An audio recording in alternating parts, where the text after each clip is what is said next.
Hello বন্ধুরা, welcome to my Saraswati kitchen. আশা করি তোমরা ভালো আছো, আমিও ভালো আছি। আজকে রান্নাঘরে নিয়ে চলে এসেছি ভেন্ডি। দেখতে পাচ্ছ এইভাবে কেটেছি।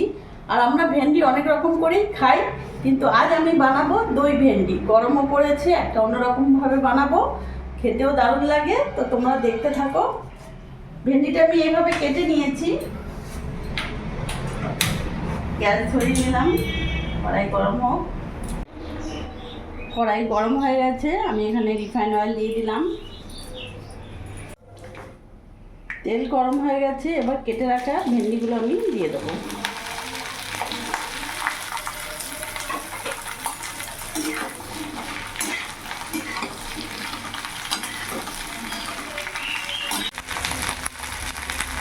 এর মধ্যে আমি 1 চামচ লবণ দিয়ে দিলাম।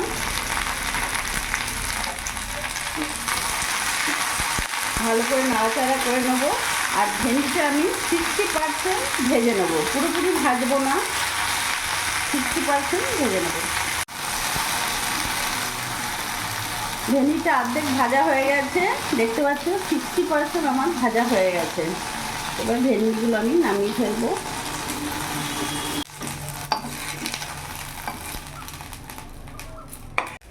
কড়াইয়ের মধ্যে আবার রিফাইন অয়েল দিয়ে দেবো। তেল গরম হয়ে গেছে। আমি একটা বড় সাইজের পেঁয়াজ নিয়েছি। পেঁয়াজটা খুবই কুচি কুচি করে কাটতে হবে।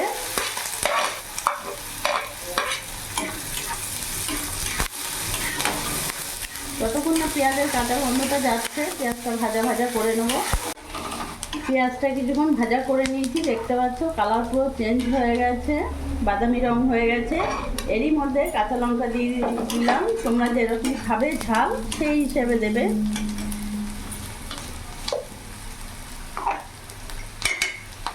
এবার এখানে আমি আদা রসুন লঙ্কার পেস্ট দিয়ে দিলাম। 2 চামচের মতো দিয়ে দিলাম।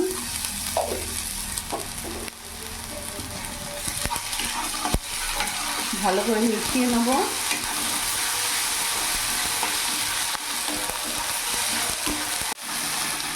এরই মধ্যে এক এক করে আমি উপকরণ দিয়ে দেবো।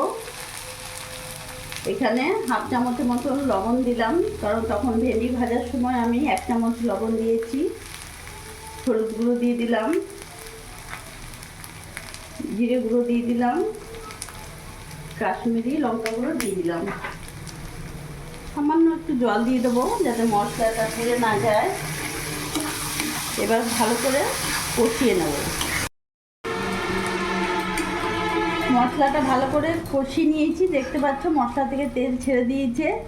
এবার এখানে আমি 100 গ্রাম মতন দই নিয়েছি। যেহেতু দই ভেন্ডি করছি, সেহেতু দইটা মাস্ট। দইটা এইভাবে ফেটিয়ে নিতে হবে।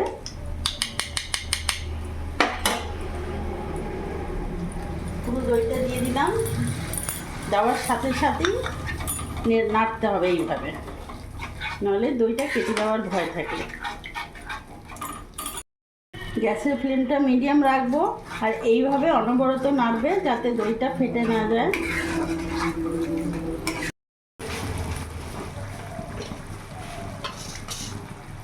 সামান্য একটু চিনি দিয়ে দিলাম।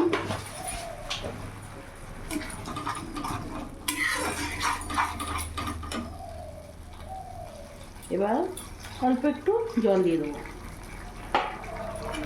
1/2 কাপের মতন জল দিলাম। এবার ভালো করে ফুটতে দেবো।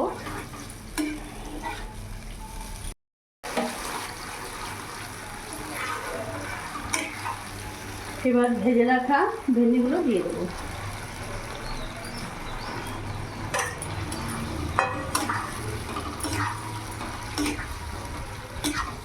ভেন্ডি দিয়ে এবার কিছুক্ষণ ফুটিয়ে নেব।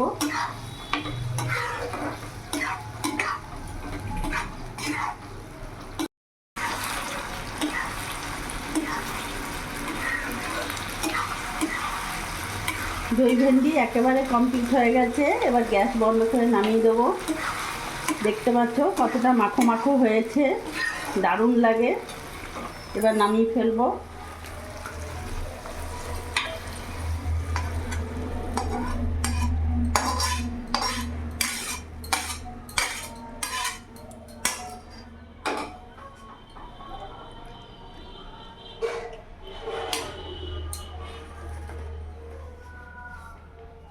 তো বন্ধুরা, তোমরা দেখলে নতুন একটা রেসিপি বানিয়ে ফেললাম, দই ভেন্ডি। এইভাবে তোমরাও বাড়িতে বানিয়ে দেখো, সত্যিই ভালো লাগবে। আর আমার এই ভিডিওটা যদি তোমাদের ভালো লাগে, প্লিজ তোমরা লাইক করে পাশে থেকো, আর সবসময় তোমরাও ভালো থেকো।